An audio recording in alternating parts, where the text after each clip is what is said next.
17 people expect to face charges after what started out as a peaceful demonstration against ICE raids took an unruly turn in downtown Denver last night. Thanks for joining us. I'm Lawrence Gaffiti. The crowd got to be too much and police used smoke and pepper balls to disperse everyone. 9 News reporter Courtney Yoon shows us. Protesters began the evening by gathering here at the Capitol, and then after the rally, they started to march down nearby streets.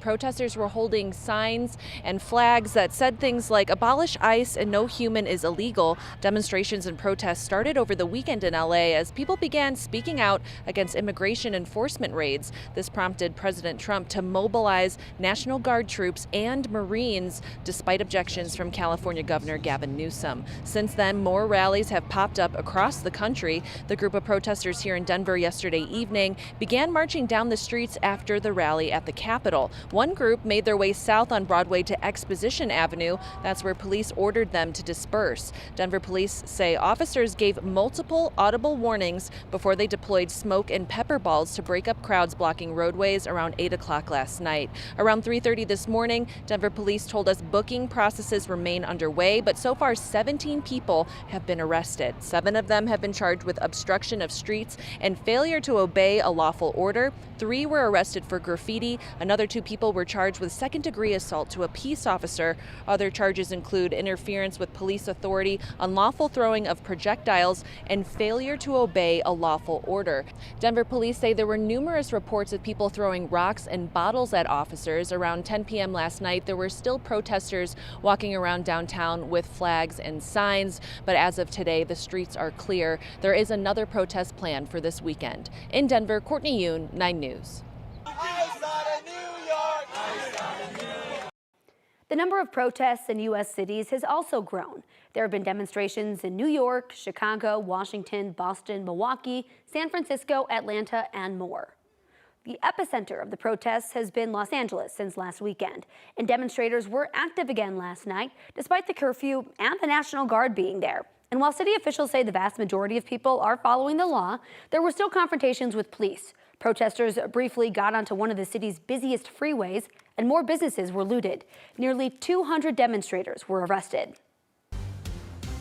Our heat wave is continuing, and even the amount of snow still in the mountains is diminishing. Take a look at that. So how hot will we get today? Well, we've got just the person. Weather Impact meteorologist Keely Chalmers has our forecast. Hey, Keely.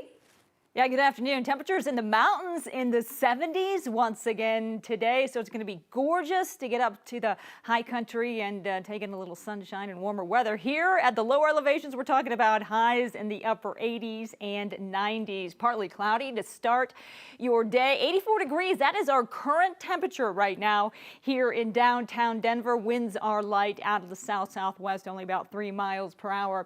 Current temperatures were in the 80s for the most part across the plains, although once again, 90 degrees in Ray at this noon hour. Temperatures climbing into the 70s up in the mountains. Partly cloudy today. That's your forecast for the metro area. 88 degrees. That is our forecast high. We have a decent chance. I'm going to bump it up to about 30% chance for a gusty shower storm this afternoon between about 3 o'clock and 8 o'clock this afternoon. As you can see, here is your hour-by-hour forecast. We're going to reach our high right around 2 o'clock, increasing clouds as well. And then, as you can see, 5 o'clock, that's about when we'll start to see those showers, rumbles of thunder, lightning, and some gusty winds. That outflow could gust those winds up to 40, 50 miles per hour in some areas. And we're going to continue to see that activity through about the 6 o'clock, 7 o'clock hour, and then we dry out 76 by 7 o'clock and mostly cloudy skies. So topping our weather headlines, those upper 80s for today. Isolated storms also in the forecast for today through Friday for the afternoons. And we're looking at a hot weekend ahead. More on that weekend and those 90s in the forecast and your complete forecast in just a bit. Wow. Keely, thank you so much. New at noon, the musical world is saying goodbye to one of the most popular member of the Beach Boys. Brian Wilson just died at 82 years old. The group had many hits, including Good Vibrations, California Girls, and Surfin' USA. A man has pleaded guilty to trying to kidnap a girl at gunpoint, along with several other crimes in Westminster.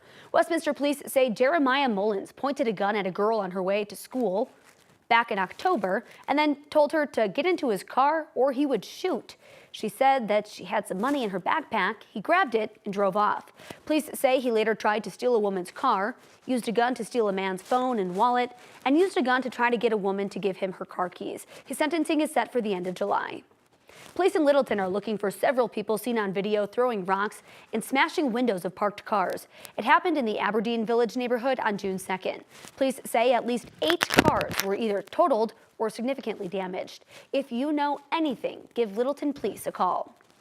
In just more than an hour, a landlord facing criminal charges for code violations at a troubled apartment complex in Aurora will be in court. He claims he had nothing to do with the CBZ managed property, but public records contradict that claim. The Edge at Lowry near 12th and Dallas shut down in February for derelict conditions that were never fixed. It also made national headlines over inaccurate claims by President Trump and conservative media that a Venezuelan gang had taken it over. The city of Aurora cited landlord Zev Baumgarten for a list of code violations. In court documents, his attorney now claims he had nothing to do with the property, but 9 News Investigates found he told police 2 years ago he was the manager there. Baumgarten could spend up to a year in jail if he's found guilty. The Denver Public School District is no longer suing the Trump administration over the threat of raids in schools. The district filed the lawsuit in February, hoping to force the Department of Homeland Security to keep a policy that prevents federal agents from carrying out immigration raids at schools. No raids happened on school property, but DPS argued it created fear among teachers and students. Yesterday, DPS announced both sides agreed to dismiss the lawsuit, saying the legal challenge forced new transparency from Homeland Security, but they didn't give specifics. The district says they now believe schools are protected from immigration operations, but plan to file another suit if that changes. Coach Prime has posted on social media to acknowledge his undisclosed illness that's kept him away from CU spring practices. He's been staying in Texas while he's been out sick, but so far, no details about his sickness have been released. This morning, he did thank everyone for their well wishes. He wrote, quote, "I can assure you that everything is okay and will continue to be so."